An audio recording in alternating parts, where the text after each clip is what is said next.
Hi, my name is BEngland, and I'm with FDAImports.com, and I am coming to you to speak with you about the tariff cases that were recently here heard in the United States Supreme Court.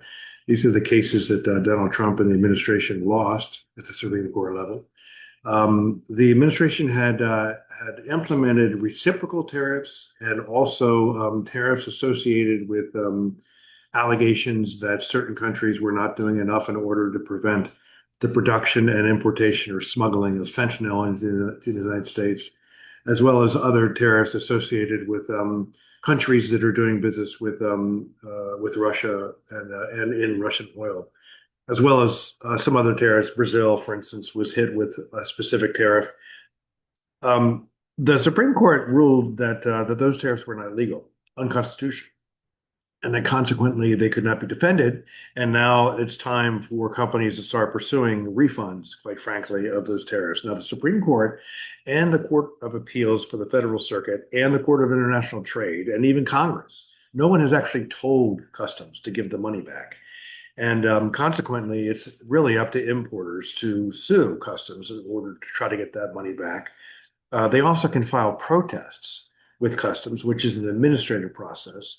The problem with the protests are that usually a protest will apply if it's pretty clear what the rules are, but there was a mistake as to whether those rules applied to a particular shipment. So customs made a mistake or the importer made a mistake, and so a protest would be filed after the entry was liquidated in order to correct that mistake. And if customs disagrees, then the importer could sue customs in court, and the court would be the Court of International Trade. In this case, there really wasn't a mistake that was made by customs or the importer. The issue was whether or not the tariffs were legal, which is a completely different question. And there's a doubt as to whether or not that kind of a case can be resolved by a protest. And that's why you see so many companies that are suing customs in order to try to get their refunds back. These are called Me Too lawsuits. And they're basically lawsuits that just follow on to the original cases, one of which went to the Supreme Court and the other of which was recently filed seeking that the Court of International Trade would refund the tariffs. Remember, nobody has told customs to actually give the money back. And so now there are lawsuits that are going in to the CIT for that purpose. I'm bringing this to you because you may not be aware that you being a foreign company, not a US company, being located in another country, might still be entitled to refunds.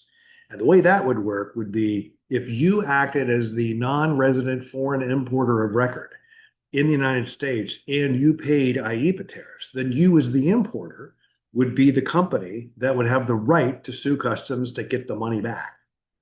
Doesn't matter where you are.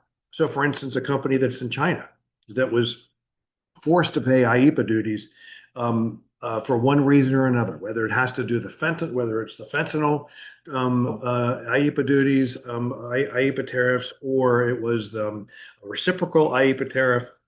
The addition of all those tariffs to your duty bill, your tariff bill, in the eyes of the Supreme Court was illegal, and therefore you should get the money back.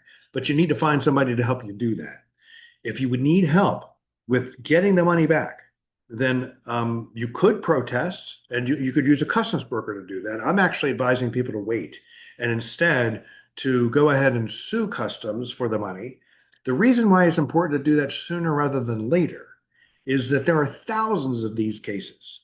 And the Court of International Trade is almost certainly going to do a consolidation. They're going to roll these cases up into a consolidated case and handle it on a consolidated basis. You want to be in the first consolidation. You don't want to wait for the second one or the third one, because if you wait, it's just going to take a lot longer to get your money back. So it's important for you to try to get your money back sooner rather than later. The protests are important, might be important. It might be that a court will say that a protest is required. The Court of International Trade may make that decision. It also may decide that a protest is not required. At this point, it's unknown. Since you have 180 days after liquidation before you have to file a protest, you probably have time on almost all of your entries. you certainly would have, I would expect, 180 days at least, because it's likely that at most you would have some entries maybe that liquidated because they were filed in, say, for instance, April of 2025. But we're in the beginning of March. It's now March the 2nd of 2026, and it's time to start thinking about those protests, even though you still would have, I would expect, plenty of time to file. My recommendation is that you consider waiting on the protest and instead sue the government, sue the U.S. government for return of the money of your tariffs. So if you want to do that, you should talk to somebody, and I invite you to talk to me. Of course, you can talk to my team. That's also some here in the U.S. and some are in China. You can reach out to me at contact@fdaimports.com or at BEngland@fdaimports.com, and we'll be happy to get on the phone with you to look at your case, tell you what we think about it. Because there's so many of these cases, we're able to pull a lot of resources together, and it would cost each plaintiff less money than usual to bring a case like this because so many times the arguments are the same, the formatting is the same. So you're going to benefit from that sort of reproduction of the same information and making it apply to your case. I encourage you, come to fdaimports.com. Go to exportousa.cn.com if you're in China. Reach out to Shelly and Monica on WeChat. You can, of course, reach out to me through email. You can DM me and find me on LinkedIn. Lots of ways to find me. I encourage you to do so. Reach out. Let us look at your case and see whether or not, even though you're not in the United States, if you were the non-resident foreign importer of record in the United States and you paid the tariffs, then you would be the company that would be making the application for the refunds. And I encourage you to do so. Please let me know if this is helpful to you. Share this with somebody else. If you don't have the problem, but you know somebody else that does, please feel free to share this with them and let's try to get that money back.